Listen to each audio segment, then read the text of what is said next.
Welcome to the Upwards Positive Podcast with your hosts, Dave and Tim. Journey to positive thinking through stories, music, movies, and much more. Join the guides as they help provide you with positive thinking and ideas to help you through hard times in the journey of life. Hey everyone, welcome to the Upwards Positive Podcast. Myself, Tim Mazzaran, and Dave Thomas tonight. And we are actually joined by somebody I'm really excited to talk about. Talking to Julie Glynn, who's an author, a coach, educator, actually wrote a book called If My Ass Were Smaller, Life Would Be Perfect. So Julie, I absolutely love that title. Tell us a little bit about yourself and the book that you wrote just to start off here. Okay, but first you have to include the subtitle. So it's If My Ass Were Smaller, Life Would Be Perfect, and other lies the mean girl in your head tells you. I love it. Yeah, all goes together. Otherwise, it changes the whole meaning of the book. Yeah, I'm a very distracted person. I can only read like one sentence at a time. That's my problem. Well, and the subtitle is a lot smaller print than the actual title. I love it. It gets hidden. I love it. So, Julie, tell us a little bit about yourself and the book that you wrote, because we have some good questions for you tonight. But we just wanted to start off with that. Well, you said a lot of it. I'm a coach, previous educator. I'm an anti-diet coach, which is, the topic of my book. And it's the lies that we tell ourselves in our head. Every chapter in my book is based on one of those lies we tell ourselves, and then we believe it, and basically kind of hold ourselves back a little bit as a result of it. Yeah, I think the one thing that I get out of that is we're our own or worst enemy, right? Yes. Is that the biggest trap that we get ourselves into is in our own heads, where we kind of doubt ourselves, have a negative attitude towards ourselves. And I think that's one of the biggest detriments that we can do. Mm-hmm. Oh yeah. It's the biggest thing that holds us back from really being able to do as much as we can do, is our own fear and believing that voice in our head that says, don't do it. You're going to screw up. Yeah, I feel like you're always in that feeling, when I feel like I have such a hard time with this too, because I feel like every time you go to like eat something, you're like, should I eat it? Should I not eat it? It's like this whole like thing goes off process in your head. Like just now I had some ice cream before I did this show. I was like, I had a sweet tooth and I was like, shame on you. I'm gonna have and then that voice, this Oreo ice cream. And then that voice in your head tells you, I cannot tell you how many women I've heard. Oh, I'm so bad. Oh, it was so bad. I had a cupcake today. I had a brownie. Sometimes I do like little booths at convention centers and stuff. And it's so fun to put out like a dish of candy and listen to the women that'll come up and they'll take one, but they'll make it come, oh, I'm going to be bad. And I'm going to have one of these. And it's like, seriously, it's a Hershey's Kiss. And it's like, but they got this voice in their head that's like, they labeled food. And if it's, chocolate or ice cream or whatever, we labeled it as bad. And now, I have to make some kind of a deal with myself to be able to eat it, or I feel bad later. Yeah. So the subtitle to your book actually is very intriguing. And the other lies that mean girls in your head tells you. What I was kind of intrigued about that is the fact that it's the inner voice, right? Kind of telling you that you're not doing a good job, that you're kind of going down the wrong path, and you kind of beat yourself up internally. Mm-hmm. What are some of the things? One of the things that we love to talk about is in regards to this podcast is how people stay positive, how people maintain kind of that positive attitude within their own lives. What can people do to kind of get outside of their own heads? Well, one of the things I talk about in my book is to that mean girl in your head. She's part of you. So, if you're going to have a battle, you're just not going to win. Nothing positive comes out of negative. So you got to get along. And then the part I talk about in my book too, is that her job really is just to keep you safe. And part of her scripts are things that she's heard in the past, and she hangs on to them. So I bet you if you listened to the voice that's in your head, somebody else has said that to you once before. It's not just a unique a unique thought that came in your head, somebody said it to you once, a teacher, your parents, your sibling, someone at school who didn't like you. Somebody's already said that once, and that voice in your head hangs on to it and throws it back at you every time you think, well, I think I can go out of my comfort zone. I think I can do this. And then you hear that.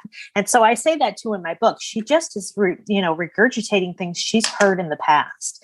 And so sometimes you have to broaden her vocabulary, broaden her repertoire of statements.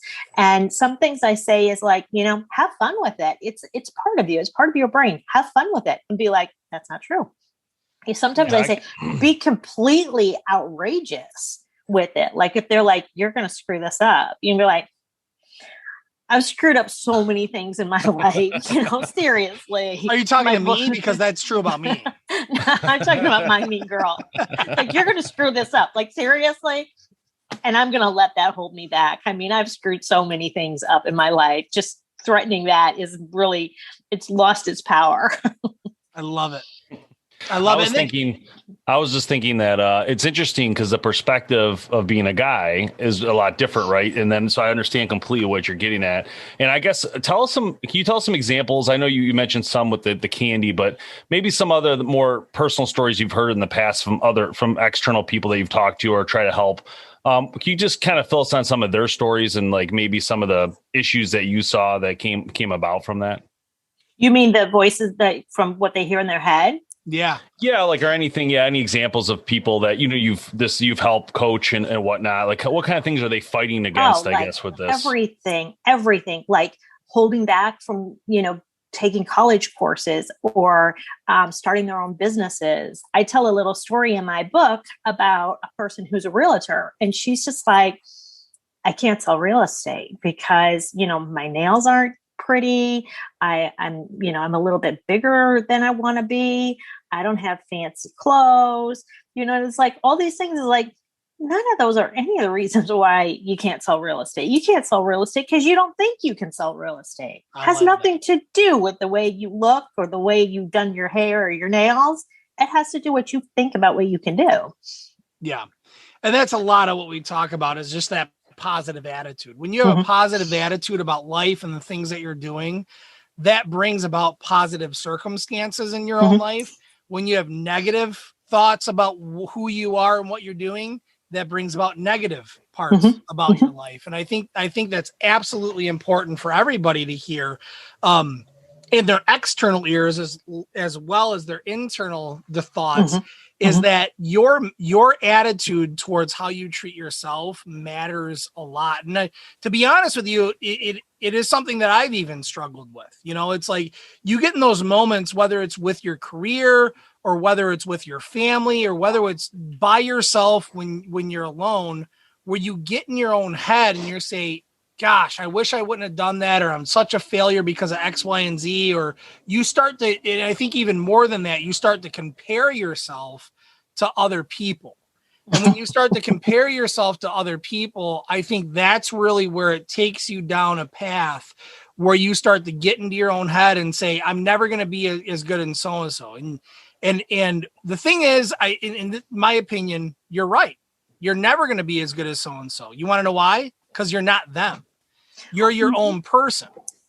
Right. And part of that, though, is oftentimes you're comparing yourself to a fantasy. Yeah. Because you don't really know what's going on with that person you're comparing yourself to. I have a chapter in my book about comparing, and I can't speak for men because I'm not one, but like women, I mean, we do this all the time where we don't even meet a woman. We just see one and immediately it's like, oh, hell no, she is perfect. And I don't like her. And then once you get to know her, it's like, wait a minute, she's got just as many problems as I do, and maybe even more. But we look at the surface and immediately do that comparison and then become a failure in our own comparison. And all of that is going on in your own head. None of that's reality. It's just, I saw this and I just went through this whole thought process and I came out the underdog. Interesting. Absolutely. And I feel like everybody goes through a lot of those personal struggles. I mean, we were on we did a previous podcast with somebody that in the outdoor industry was very well off, you know, had a great community behind him, had a great company behind him, grew up in the industry, had a lot of money. And you would think like, yeah, everything's great, everything's kosher. But at the end of the day, he had his own internal struggles that he had to deal with. I think that's what people fail to realize is that nobody's perfect. I mean, when you look at that person, you're looking at the outside, you're not looking at the inside, and the inside is really a different story with everybody when you come down to talking to them and getting to know them. The prettiest people in the world could be the worst people in the world. They could also be the best people in the world. But the ugliest people in the world could be the best people in the world. They could also be the worst people in the world. Right. So you don't know what you're getting at all. Exactly. I try to say that, you know, no matter what you see on the outside, every person on the inside, they still have the same fears and insecurities and worries as everybody else does. Nobody is immune from that at all. Yep. Now people, and then I relate to that because everybody always says, Tim, your beard's getting out of control, buddy. You got to shave it off. And I'm like, you know what? I'm good. You can look at it all you want, but I'm good. I love it. So tell me about the inspiration behind writing the book. What kind of led you down that journey to write this book? There were a couple reasons. One of them was when we go back to my teacher background, I used to work with some pretty troubled kiddos. In fact, I used to work. I love that you say kiddos, by the way. That's what my wife says. and some of them were 18, 19, 20 years old, but still they were little kiddos.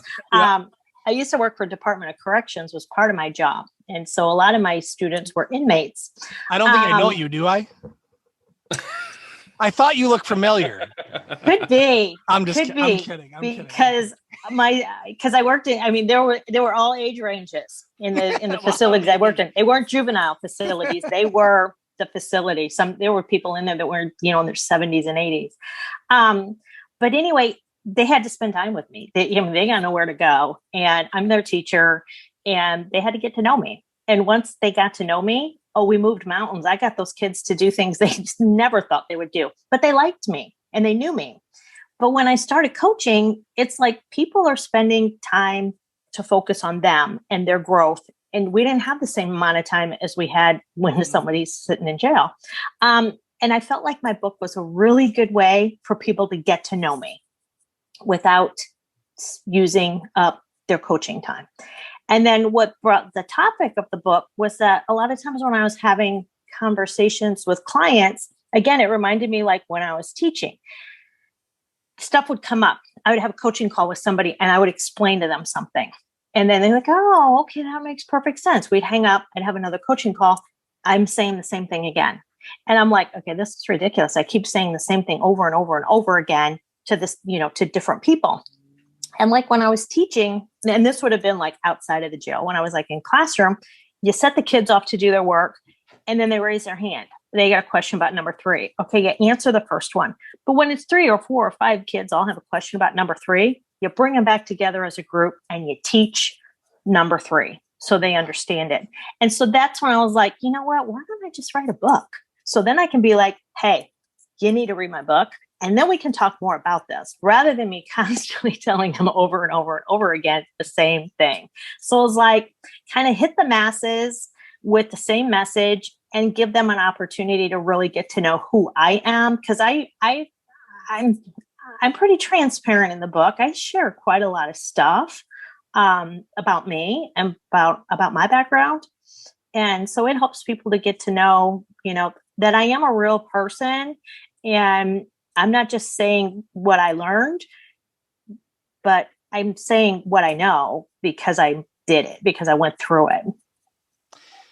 I'm surprised because, you know, people who are in coaching or educator, teacher type positions, they're not real people. I don't, you know, that's crazy to me. That thought itself is just absolutely nuts to me. You're just that. You're just a teacher, a coach, educator. I know. I'm joking. I know, but a lot of people think that, and that's like what happened, like with my students when I was working in corrections. You know, it's like, gosh, don't think I come in here absent of any problems. You know, I mean, they would tell me stuff that was going on in their world, and I'd be like, you know, true? Yeah. I was 15 once. I broke up with my boyfriend one time and got my heart broken, and it's like, I mean, I had girls in there that were like, they were in jail because of little love triangles they had in high school, and I was like, okay, I've been there. I didn't break the law. But I know what you're going through. I know that pain. You hesitated though there a little bit. Maybe you did just, I should kind of like thinking back. Wait a minute. Does anybody know? Quick adjustment. I'm joking. So I love that. And so if you're talking to that group of people that's in that age group where they're vulnerable, right? There's a lot of external information coming into them. Influence. Maybe they're not in the right, maybe they're not in the right group of people, not hanging out with the right group of people, that kind of thing. And there's the potential for them to head down the wrong path. Mm-hmm. What kind of advice would you give them to be able to stay in the right path? Well, I would say they have to be true to themselves. And I think that a lot of times when people start to head down the wrong path, it's because some kind of a need is being met by that group or that path. And what is it that's going on? And it's like, it doesn't matter what it is. Somebody just talked to me today about emotional eating, and I was like, you turn to food because you need something, but what is it that you need that you're not getting that this other thing is fulfilling? Mm-hmm. Whether it's your bad friends, the rush of, kind of like scraping with the law a little bit, or, eating the whole cake, something's going on. And so it's like, take the time out to take the step back. And what is it? Ask yourself, what do I really need right now? But I'm grasping at something else to try to fulfill it. Yeah. Interesting. Yeah. Hey, Julie, so for the book itself, can it work with guys as well, or is it mainly for women? I'm not sure if I've had a guy read my book. My husband's read part of my book, but that's my husband. I'm not sure if I've ever had a guy read it. So I can't really say 100%. I think the concepts are the same, because I talk a lot about thought process, about how, your thoughts create your feelings and then your actions and your results. And that's universal. That doesn't matter whether you're a guy or not. I don't know if men have some of the same body image and food related issues that women do. There's some of that in there. I don't know. You have to read it and tell me. I'm going to venture out on a limb and say, absolutely. Yeah. I think everything that we've been talking about in a way I can relate to, maybe not on the same level, maybe it's a little bit different, but there absolutely is that same sense. Now, I don't look at Dave. Don't get me wrong. I don't look at Dave and wish I was him, but on a good day, I'm just kidding. I love you, buddy. I do. I love you.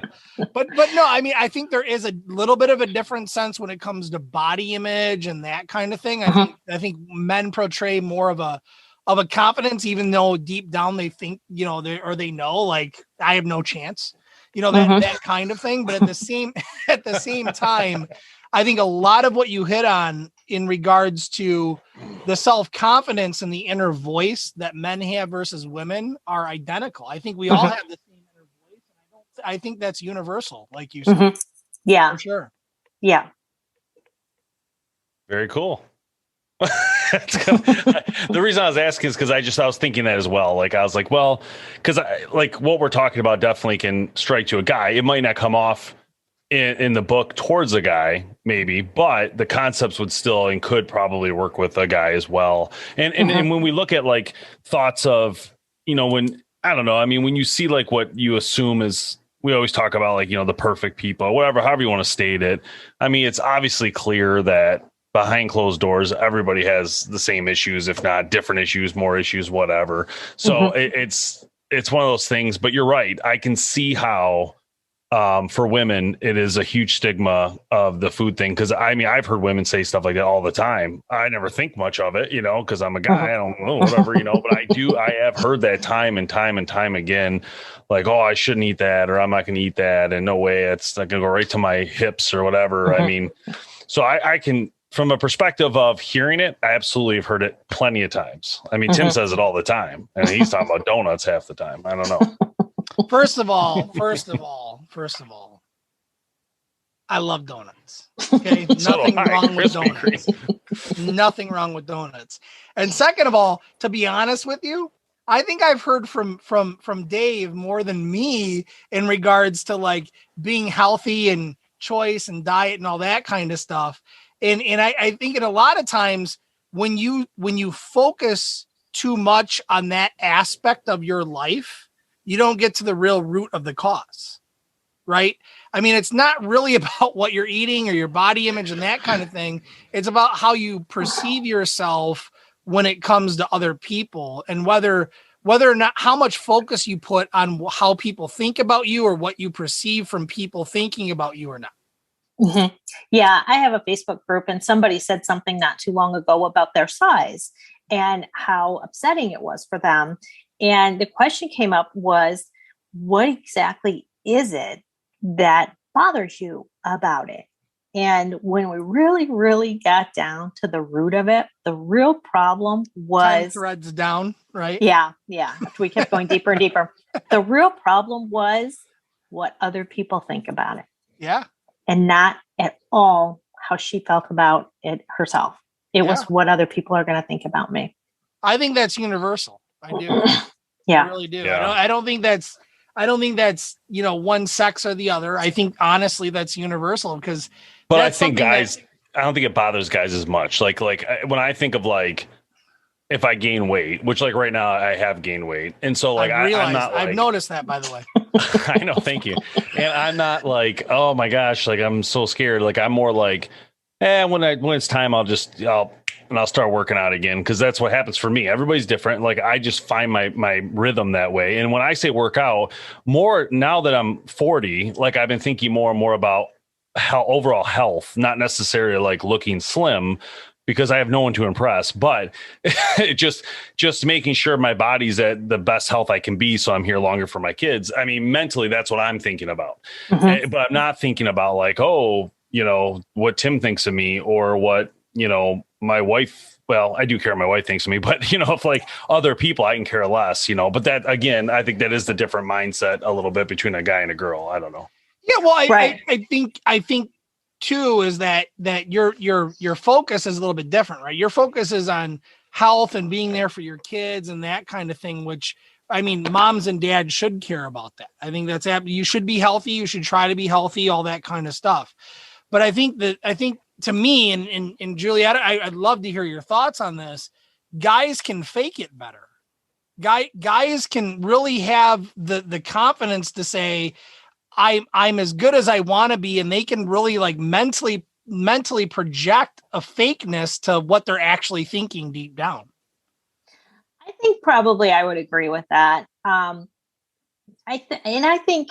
don't know. I feel like society as a whole puts a lot more pressure on women, and how they look than they do on men.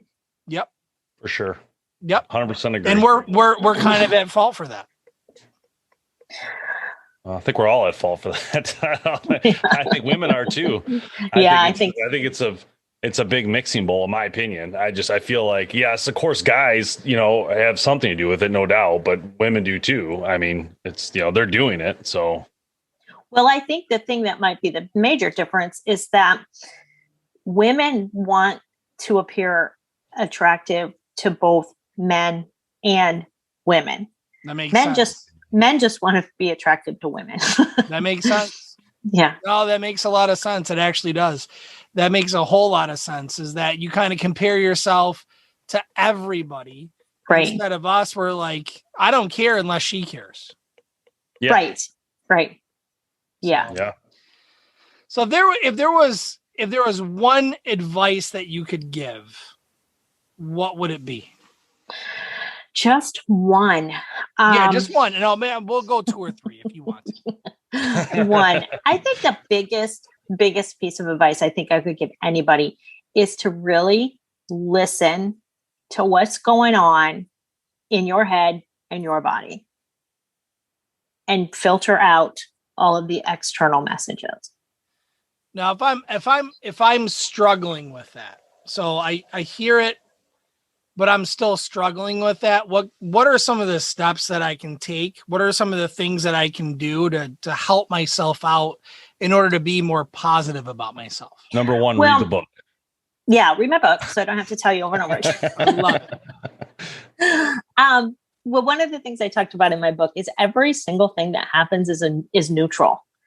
But when we attach a thought to it that either makes it a positive or a negative, or it can stay neutral depending on what it is. But we attach a thought to it. We get to choose what we want to attach the thought, whether we want to make it a positive thought or a negative thought. That's our choice.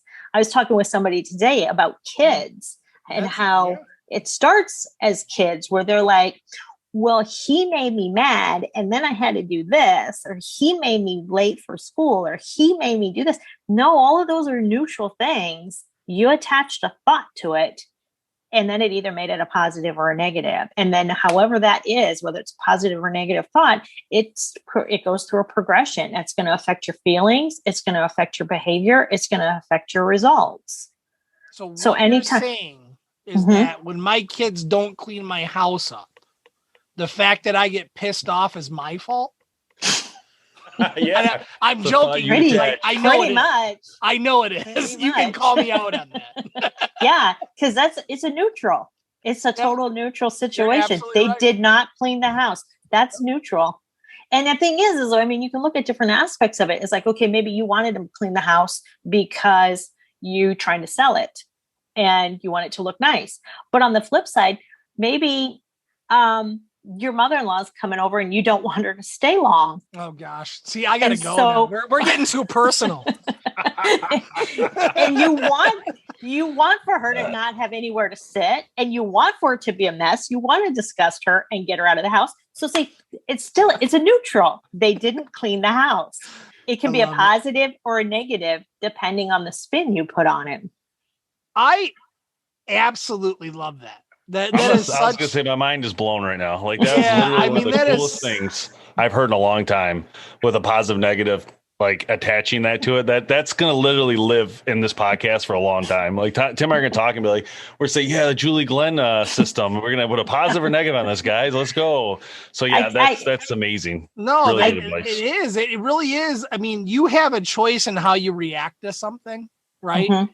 And that how you react to it is nothing more than your choice. Now, that might have been behavior that you learned over a long period of time, but at the end of the day, you have a choice in how you react to every situation. Mm-hmm. Yeah, you do, because it's totally neutral. Everything is totally neutral. But I love that. I love that term neutral, though. Like it doesn't start anywhere.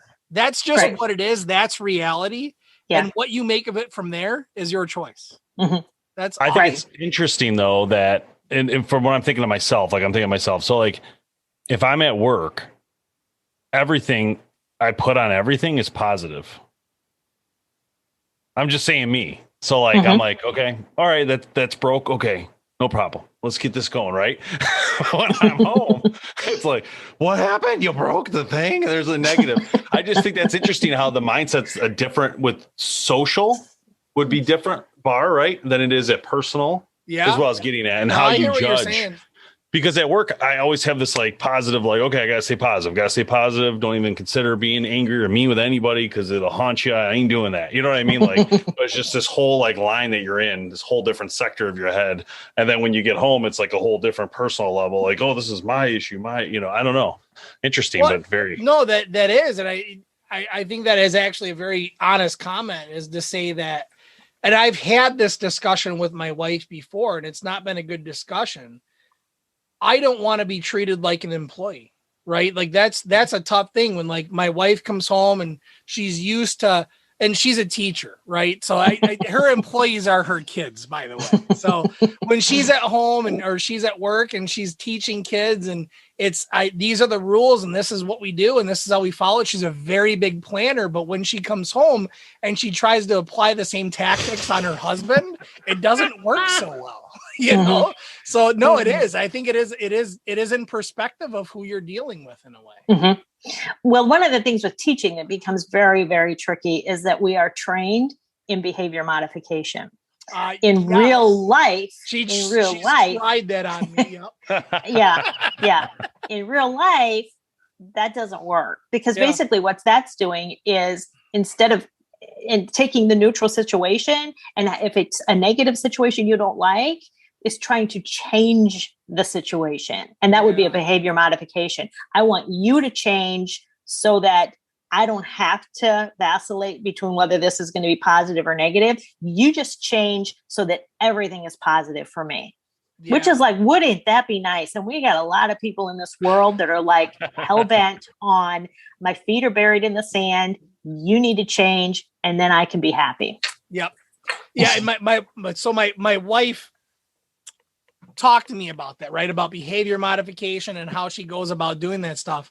And then something clicked in and we've been married for a long time. I probably shouldn't say the age, because we'll probably listen to this. I knew that was going to happen. We've been married for over a decade. I know at least that's right. And, at one point in our marriage, she started, we got a little bit more involved and I got a little bit more curious about what she's doing and how she's doing and that kind of stuff. And she started telling me this stuff. And then all of a sudden, no joke, about 3 months later, I started picking up on, you're doing that to me. You're doing that to me. I can see what you're doing to me. But the thing is it worked. And the reason why it worked is because at the end of the day, I think people want to be positive. People don't want to be angry. People don't want to project anger and negativity to other people. I think they don't know how to project positivity to other people. And I think that's where things like your book and just being positive and learning from other people as to how to be positive is a very positive or very powerful concept in people's lives. Well, I think it's hard for people. It's hard to look at a situation and say, I get to be totally in control here. I might not like what's happening, but I totally get to be in control. And whether what a thought I attach to this, that's hard. It's a lot easier if everyone just makes me happy all the time. That's powerful. That is. Yeah. Because being positive doesn't necessarily mean that you're going to get your way. Right. You still might not like it. One thing I talk about in my book is we had a house fire a year and a half ago. And I remember we were 3 hours away from home and I was in the car with my husband and I knew for an absolute fact that the situation, the circumstances were in charge of my thoughts and feelings. And I was so mad. I was just so mad. And I was like, I looked at him in the car. I'm like, I want to change the facts. I don't like them. I don't like them at all. Yeah. But you couldn't. It was like, I couldn't. And at the time, I just really had to deal with it. I made it there were so many positive aspects of that fire. There were so many, oh my gosh, thank goodness this happened. Oh, thank goodness for that. Oh, here's the silver lining about that. But we found them, and it was like, we couldn't change those facts much as I wanted to, but that's exactly what you said. Sometimes, even though you get to choose whether it's going to be positive or negative, you still might not be getting what you want. I did not want to have to spend what I knew was coming. I knew it was coming. I don't get to sleep in my house for I don't know how long. I have to replace everything I have. I didn't want that. But how you choose to deal with that is your own. That's where you get to decide. Do I want this to be a horrible situation for a long time? Or do I want to try to see how we can make it the best? And I think deep down, people want that, right? People want to be able to take the positive out of every scenario, and they can't. And I think that's what's so important to bring it back about why you did this. It's to get to know you, right? To get to know your thought process and how you think about things and how you can help others to really think positive in their own lives. Because I think that's the biggest complication is we get in our own way. And when we can get out of our own heads and out of our own way and stay positive about the situation, no matter what the situation is, that is going to speak volumes to ourselves, but not only ourselves, it's going to turn everybody into you, Julie, which means that they're going to be an thousands of books out there. They're going to be an influence on others. Right. Yeah. And I think that's a goal is positivity breeds positivity. Negativity breeds negativity. Right. And if we can bring positivity out into others, I think that's super important. And I thank you for, sharing that through your book and everything. That's awesome. Yeah. Yeah. And that's what I try to do is like, if I can just help one person, and that's like, the teacher thing in you, it's like, I just want to help one person. Yeah. And then we go from there, that one person will make a change and it just flows. You don't know when you plant that seed, how many plants are going to grow. Right. Right. And that's the thing is you change one person's life, that one person can change 1 million. For sure. So exactly. Julie, let's talk about real quick, just where people can find the book and find some of your classes and courses and stuff. Can you tell us a little bit about all that real quick? My website's being created or revamped or whatever. I will have a course coming up very soon, like an online group on intuitive eating, which is woven through my book. And then we'll start to venture off into a lot of the other things. And you can find information on my website, which is my name, julieglynn.com. And my book is available on Amazon. Very cool. We'll link all that below for you guys listening. Julie, thank you so much for coming on. Honestly, this has been a great thing. And I know this has been fun. Lots of fun. Maybe we'll take that class too, and you can see us again. Read my book first. I love it. I love it. Does that come in an audio book, by the way? Not yet. Not yet. The reason is because I have graphics in my book. And no, that's perfect. I love pictures. You sold me. Well, they're like they're not pictures, but they're like infographic kind of thing. That's okay. I'll deal with it. I'll deal with it. And you have to write a description of the graphic and then read that when you do your audio book. If I could just read my book, I would do it in a minute. But it's like, wait, I got to do more writing. Well, I don't want to do anymore. That's so just a joke, but I do read books. Don't get me wrong. But my wife's a teacher and a reading specialist, so we always joke about how she's the reader and I'm not, and all that kind of stuff. But contrary to popular belief, I actually do read about a book a week. So you'll be on my list. Perfect. Yes, because I'm going to need to get some mail feedback now. You asked, and now you have to provide it. You'll get it. Yeah. No, that's the one thing we're good at. All right. Thank you. We know the male perspective pretty well. Awesome. I don't. All right. We'll see you later. Thank you so much. Thank you. All right. Bye-bye.